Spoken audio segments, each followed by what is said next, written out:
the four-time Congress MP, chairperson of the Parliamentary Standing Committee on External Affairs and a former UN Under Secretary General. Dr. Shashi Tharoor joins me. Appreciate your joining us, Dr. Tharoor.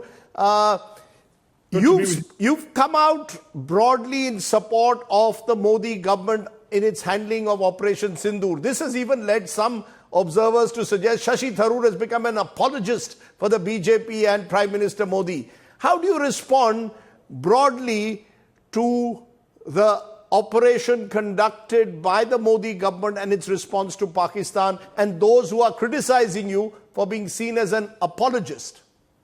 Look, there's nothing to apologize for. As far as I'm concerned, I'm an Indian citizen first and foremost.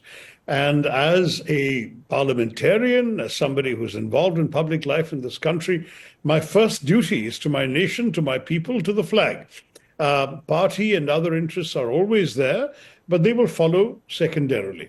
When the nation is attacked, as has happened in Pahalgam on the 22nd of April, and when the nation responds, as it did on the 7th of May and subsequently, I believe we all stand with our armed forces and with our government, which is exactly what my party announced in the morning. So I'm a bit puzzled by that kind of criticism.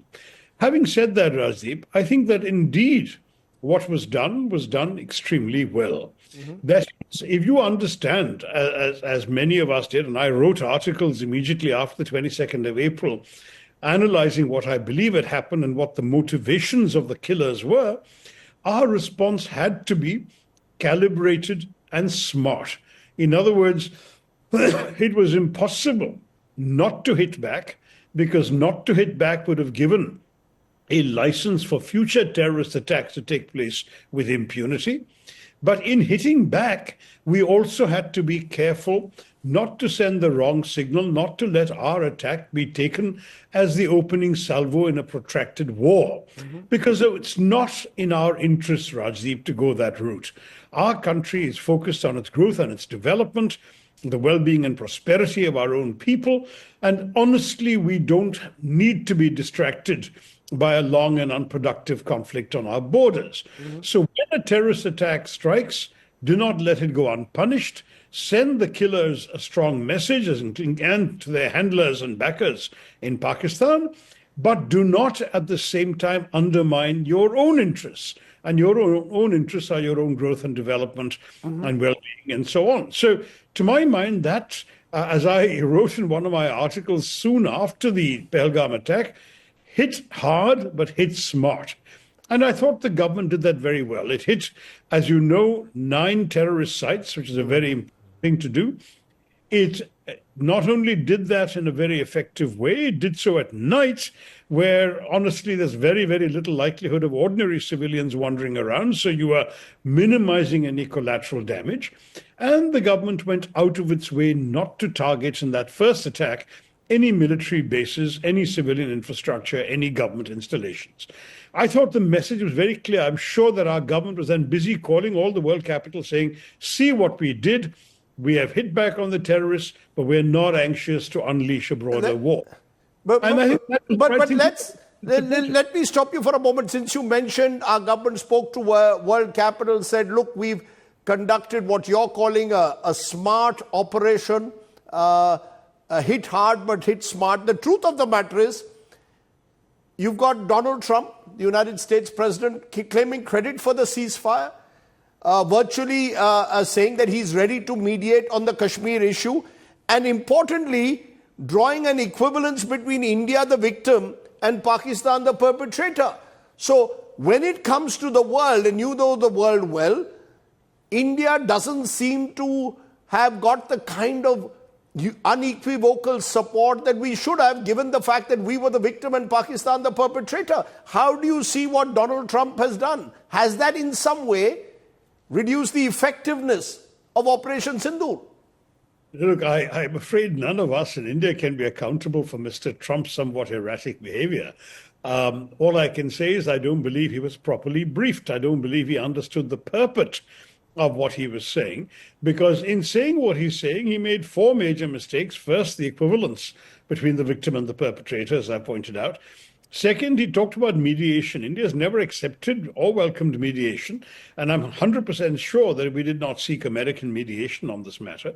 Third, the seeming internationalization of the Kashmir dispute, which frankly is a win-win for the Pakistanis. They want to internationalize a dispute that has been off the global agenda for very many years now. Pakistan's previous attempts, when they were earlier a member of the Security Council, non-permanent member, to try and get Kashmir discussed, were rebuffed by the rest of the world. And for Mr. Trump to talk about it in this way was most unfortunate. And then finally, there is the re-hyphenation in the American imagination and in Mr. Trump's own rather limited imagination of India and Pakistan, which I must regret very strongly, because we had successfully established in the eyes of the world and of every American president since President Clinton that you don't treat the two as equal or together. We've said to them, when you come to India, don't stop in Pakistan on the way there or on the way back. We have no objection to you having any relationship with Pakistan, but treat it independent of us. We don't want to be clubbed with them. No, so should we be sending a stronger message to Donald Trump? You see, should we be sending, if you were the Minister of External Affairs, would you send a strong message to Donald Trump or ignore what Donald Trump says in the belief that Donald Trump is not someone who observes diplomatic niceties, so why respond to him? Well, I think that Mr. Trump indeed doesn't respond, does not even respect the basics of international diplomacy and discourse. But I think it's important to brief the surround system around him. I'm sure that our people have spoken in these terms to the Secretary of State, who's also doubling for the moment as National Security Advisor, Marco Rubio. And when they confirm an Assistant Secretary of State for South Asian Affairs, who, by the way, is somebody who's of part Indian descent, a man called S. Paul Kapoor, who is a highly respected scholar and strategic studies analyst, and who knows India and Indian issues well and will understand what we're saying, I'm fairly confident that we'll be able to convey exactly why we were troubled by all of this. It's an ongoing process. I must admit, the specific Trump tweet was indeed a most unfortunate development and a setback.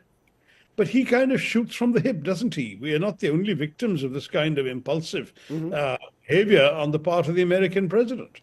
You know, so listening to you, I get a sense that you're giving Narendra Modi and his government 10 on 10 or 9.5 on 10 for both the way they conducted Operation Sindoor, handled the Pahalgam attack, and even handled the world diplomatically. There are others who are questioning, even in your own party, whether Mr. Modi has allowed Kashmir to get internationalized, whether to allow an American president to announce a ceasefire between India and Pakistan is setting a dangerous precedent. Am I to understand that you're giving 9.5 or 10 out of 10 to Prime Minister Modi, which is unusual, remember, for an opposition leader to do so? Randeep, it's not my place to award marks to anybody, let alone my betters, let alone the head of our government. So I'm not awarding any marks for anybody. All I'm saying right now is I believe that the matters that were under our control, namely how to conduct this operation, including its naming it, its presentation of it, the information briefings, all that were very well done. If you ask me whether Mr. Trump announcing this ceasefire was a good idea, it was a terrible idea. But if you're implying that we could have controlled it, or that perhaps a chief minister from another, a prime minister from another party could have controlled Mr. Trump better, well, I'm very happy to wish you good luck in doing that, Rajdeep. I think this is a gentleman who escapes such easy control. And therefore, I don't know whether it's entirely appropriate to score political points off Mr. Trump's shoulders, because Mr. Trump is Mr. Trump. And I don't think anybody in any foreign country is able to control what he does and how he does it. All I can say is that India has to make it very clear to the world, to Mr. Trump, to the Pakistanis, and to the Indian public, whether we're going to do what Mr. Trump implies we're going to do. And I think it's already become very clear we're not. We're not going to give the Pakistanis the benefit of a negotiation that they have done nothing to earn.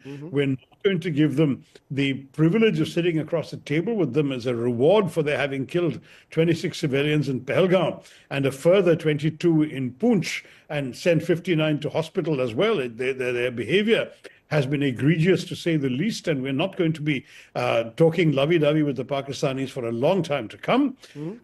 As far as the question of rehyphenation and internationalization and so on. Let somebody try and get us to talk to the Pakistanis, and we'll tell them exactly why we won't. I think we can't judge international affairs on the basis of one Truth Social post or one headline. We have to look at a pattern of behavior. We have to look at what follows next. No, the reason I asked you that was, Dr. Tharoor, you've seen the way your party has reacted.